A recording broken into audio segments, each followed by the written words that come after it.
ایک شخص مدینہ طیبہ میں داخل ہوا۔ اس نے نبی اکرم صلی اللہ علیہ وسلم کی خدمت میں حاضر ہو کر کہا، اے اللہ کے رسول، آپ کچھ مسلمانوں کو میرے ساتھ بھیج دیں تاکہ وہ میری قوم کو اسلام کی دعوت دیں۔ یہ شخص قبیلہ بنو کلب کا رئیس تھا، نام تھا ابو برا عامر بن مالک، نجد سے آیا تھا۔ حضور نبی کریم صلی اللہ علیہ وسلم نے اس کی درخواست سن کر فوری طور پر کوئی جواب نہ دیا۔ اس کی وجہ یہ تھی کہ ابو برا کے بھتیجے عامر بن طفیل نے چند دن پہلے نبی اقدس صلی اللہ علیہ وسلم کو یہ پیغام بھیجا تھا، اے محمد صلی اللہ علیہ وسلم، آپ مجھے اپنا جانشین بنا لیں یا پھر مدینے والوں پر آپ حکومت کریں اور نجد پر میری حکومت تسلیم کر لیں۔ اگر آپ نے میری بات کو منظور نہ کیا تو میں ہزاروں جنگجو لے کر مدینہ پر چڑھائی کروں گا۔ ابو برا عامر بن مالک کی درخواست سن کر آپ صلی اللہ علیہ وسلم عامر بن طفیل کے پیغام پر غور کرنے لگے۔ ادھر ابو برا نے بار بار یقین دلایا کہ وہ مسلمانوں کے ساتھ جائے گا اور ان کی سلامتی کا ضامن ہوگا۔ بخاری شریف میں لکھا ہے، نبی اکرم صلی اللہ علیہ وسلم نے ابو برا کی یقین دہانی پر 70 صحابہ کرام رضی اللہ عنہم کو حضرت حرام بن ملحان انصاری رضی اللہ عنہ کی قیادت میں نجد کی طرف بھیجا۔ ان میں زیادہ تعداد انصار اور اصحاب صفہ کی تھی۔ یہ حضرات قرآن کریم کے حافظ تھے اور قراء کے لقب سے مشہور تھے۔ نبی کریم صلی اللہ علیہ وسلم نے حضرت حرام بن ملحان رضی اللہ عنہ کو ایک خط بھی دیا۔ یہ خط عامر بن طفیل کے نام تھا۔ یہ حضرات مدینے سے رخصت ہوئے اور بئر معونہ نامی مقام پر پہنچے۔ یہ مقام مکہ مکرمہ اور اصفان کے درمیان واقع تھا۔ اس مقام کے ایک طرف بنی عامر آباد تھے۔ حضرت حرام بن ملحان رضی اللہ عنہ سیدھے عامر بن طفیل کے پاس گئے اور خط اسے دیا۔ اس بدقسمت نے نبی اکرم صلی اللہ علیہ وسلم کے خط کو پڑھنے کی بھی زحمت نہ کی اور اپنے ایک آدمی کو اشارہ کیا۔ اس شخص نے پیچھے سے آ کر اپنا نیزہ حضرت حرام رضی اللہ عنہ کی کمر میں مارا۔ نیزہ کمر کے آر پار ہو گیا۔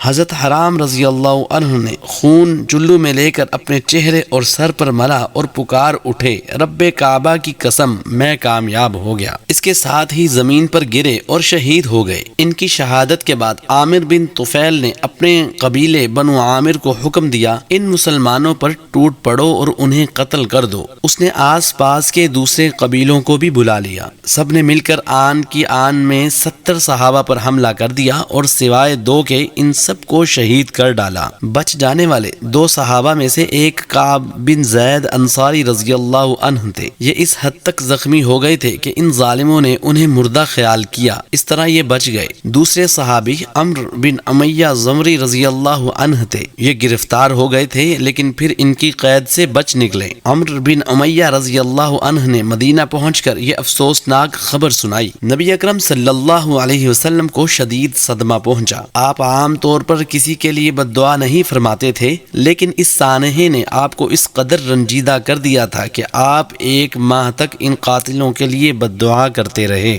نبی اکرم صلی اللہ علیہ وسلم نے حضرت حرام بن ملحان رضی اللہ عنہ کو ہمیشہ یاد رکھا۔ آپ کبھی کبھی ان کا ذکر کیا کرتے تھے۔ حکیم بن حرام انصاری رضی اللہ عنہ نبی اکرم صلی اللہ علیہ وسلم کے مدینہ طیبہ میں تشریف لانے سے پہلے مسلمان ہو گئے تھے۔ ہجرت کے بعد نبی اکرم صلی اللہ علیہ وسلم سے قرآن کریم کی تعلیم حاصل کرتے رہے، پھر دوسروں کو تعلیم دیتے رہے۔ حضرت ام سلیم رضی اللہ عنہا اور ام حرام رضی اللہ عنہا ان کی بہنیں تھیں۔ یہ رشتے میں نبی اکرم صلی اللہ علیہ وسلم کی خالہ تھیں۔ اس لحاظ سے حضرت حرام بن ملحان رضی اللہ عنہ نبی اکرم صلی اللہ علیہ وسلم کے ماموں تھے۔ مسلم شریف میں ہے کہ یہ اکثر قرآن پڑھا کرتے تھے اور رات کو قرآن کا درس دیا کرتے تھے۔ اسی وجہ سے قاری کے لقب سے مشہور ہو گئے تھے۔ رات بھر عبادت الہی میں مشغول رہتے اور صبح تک نماز پڑھتے تھے۔ دن میں اصحاب صفہ کی خدمت کرتے رہتے، مسجد نبوی میں پانی بھر کر رکھتے، جنگل سے لکڑیاں لاتے تھے، ان کو فروخت کر کے اصحاب صفہ اور دوسرے مسلمانوں کے لیے کھانے پینے کی چیزیں مہیا کرتے تھے۔ بہت با اخلاق تھے، اسی لیے نبی اکرم صلی اللہ علیہ وسلم کے بہت قریب ہو گئے تھے۔